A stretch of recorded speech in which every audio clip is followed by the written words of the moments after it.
This is not good. Desanto's wrestling pretty dirty right here. The major decision for Stevan Micic. He got pretty pissed, so I don't think he's been in a position where been getting his ass kicked at all. Maybe if he lost, it's been close, but I don't know if he knows how to handle an ass beating, but you know, whatever, kid's tough, but that's not really respectable. A good rivalry is characterized by a close competitive balance between two parties, often with a history of close contests, strong fan engagement, and a respect that pushes both sides to elevate their performance, all while generating excitement and drama around the matchups. In the sport of college wrestling, every wrestler has a rivalry that is created from competing against each other multiple times within a season. Both of these wrestlers have the same goal, to become an NCAA champion, and both see each other as trying to take away what's most important to them. Just so happens that I, Stevan Micic, have one of the greatest college rivalries in the history of NCAA wrestling, and that's with Austin Desanto. Coming into my redshirt sophomore season at the University of Michigan, I was a returning NCAA All-American, placing 4th place at the 133 pounds in the 2017 season. I came in ranked number 2 in the country at the beginning of this season, and felt that I matured a lot more physically from the year prior, where I was a freshman wrestling many junior and seniors in the weight class. Now, one of the toughest tournaments in the beginning of the season is the Cliff Keen Invitational in Las Vegas, Nevada, where I just so happened to get upset by a certain Luke Pletcher from Ohio State,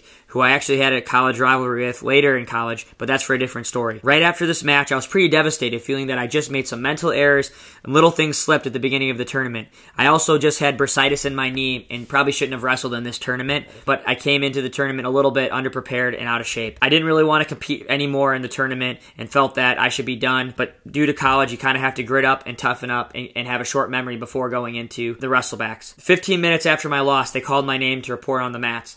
And I had a certain wrestler from Drexel, they called, by the name of Austin Desanto. He was a freshman from Pennsylvania, where he got his notoriety from beating Spencer Lee their senior years, while Spencer was going for his 4th Pennsylvania state title. I didn't know anything about the kid, but I knew he was a non-stop go-go-go wrestler with a gas tank and a very strong inside control tie, and he can hit you with a really good fireman's.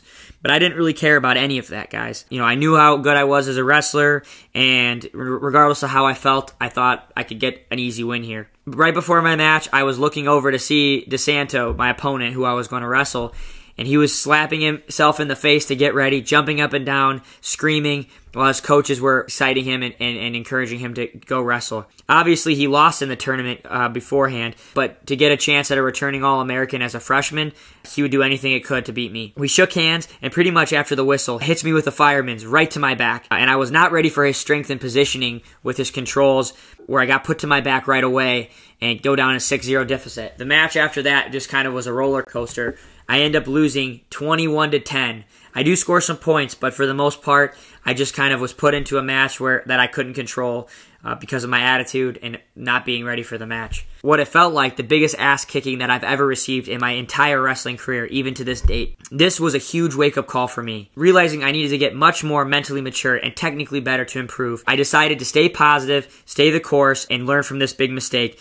It was way too early in the season, and I knew I had a lot of work to do and to improve through the Christmas break, where I eventually went on a tear. That Big Ten season, starting in January, I won all my matches, I believe by major decision, eventually avenging my loss to Pletcher along the way, staying undefeated, winning a few Big Ten Wrestlers of the Week, and going on to win my Big Ten title in 2018 over Pletcher, ironically. A week and a half later is the NCAA tournament, where I'm the number 2 seed. I cross pass with Austin Desanto in the quarterfinals. This time, I was so prepared to wrestle him. I had a game plan, I became a technical wrestler, and I just knew all I had to do was keep my composure and make the changes from earlier in the year. This match was completely different. I came out very strong and early. I took him down with a high crotch, I believe, and a drag, put him in a leg turk, and put him to his back. At this point, I could tell Austin Desanto's body language was completely different than the first time we wrestled, where he started to panic and freak out as soon as I put him to his back. He started screaming and crying when I cross-faced him on the edge of out of bounds, and I made sure to take advantage of it. From here, I was able to build my lead until the 3rd period,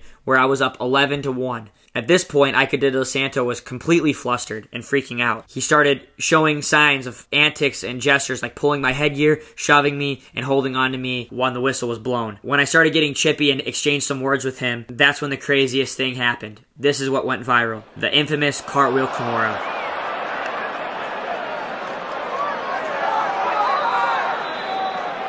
This is not good.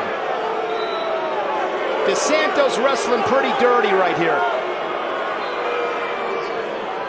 The major decision for Stevan Micic. I had no idea this was coming, but I kept my composure, and luckily, I didn't get injured from this. Nothing bad came out of it. The referee stopped it and eventually gave me a point for unsportsmanlike conduct. I'm surprised he didn't get disqualified for this. I went on to beat Pletcher in the semifinals and eventually fell short to Seth Gross in the NCAA finals, losing a hard-fought battle. Desanto, on the other hand, ended up having another crash out against Rutgers wrestler Scotty Del Vecchio in the blood round, where he ended up losing and not becoming an All-American. But this did not define Austin Desanto. He then transferred from Drexel to the University of Iowa to become teammates with Spencer Lee for the next season to continue and improve on his wrestling. In the off-season, that was my first season competing for Serbia and winning my first European bronze medal at 57 kilos. During the 2019 season, I was ranked number 1 in the country and had not given up a takedown all season. I was hot. I happened to get an injury to my MCL in my win against Nick Siriano in the Rutgers duel at the end of the season, which ended up being one of the marquee matchups. But it still seemed that Austin Desanto was the guy to beat. He had wins earlier that year against Nick Siriano, Roman Bravo Young, and Dayton Fix. Michigan and Iowa happened to not be dueling against each other that year, so the only time that we'd be able to wrestle was at the Big Ten tournament. But because of my knee injury, I decided to wrestle one match and then default to 6th place to save my knee injury and keep my record clean to qualify for the national tournament. So we did not wrestle and match up again, where him and Siriano had a crazy, crazy Big Ten match that other people won't remember for how wild it was. Here though, he's not going to move. Oh, cradle! Near side. Gotta hang here for Siriano. And that's it. Don't nail him. Siriano's got blood on his face. But then, a few weeks later, we were bound to meet again in the Nationals. This time, a third rubber match was at stake. We meet again in the quarterfinals, this time him wrestling for Iowa instead of Drexel, and me, my knee wrapped up in a brace and tape. This match was a lot more conservative for both wrestlers, where I scored a takedown and got my escape point. It was very difficult for me to move around with my knee that whole tournament because of my MCL injury. I think he managed an escape and eventually a stalling point, but I ended up securing the narrow victory 3-2. Desanto, I believe, finished 5th place that year, or 6th, where I ended up losing in the semis and giving up the only takedown of the season to my bad leg against Siriano, ironically. I ended up coming back, though, and finishing 3rd at the tournament, which was very difficult for me, to say the least. I definitely know that Austin Desanto pushed me and helped me mature as a wrestler, guys. He's always one of the wrestlers I've respected technically and had to be completely focused in before these matches to have a game plan and know how to wrestle him because of how forcing he is in his control ties. You guys have seen the videos of him scraping up Vito and Seth Gross's arm, as well as my own arm with how strong he keeps his grip. At that point, I hadn't wrestled anyone who was so enforcing to get in his hand fighting positions, and he had to make me adapt my technique to outskill him. He had so many first wins over high-level wrestlers in my weight class. I think he raised the level of competition for everybody. I hope that I was able to affect him positively as well, because Desanto improved so much going to University of Iowa and matured mentally in his career and kept getting better and improving in his wrestling. I don't think he ever made the NCAA finals of the tournament, but he is still one of the most talked about wrestlers in NCAA history, and I think he will go down for that as well. I'm happy to have had this crazy college rivalry with him. Maybe one day we'll be able to wrestle again in a match, but regardless, I'd love to go train with him one day. He's a great wrestler and a human being, and I wish him the best in everything he does. Make sure to go and subscribe for more World Champs and everything we do, baby. Thank you.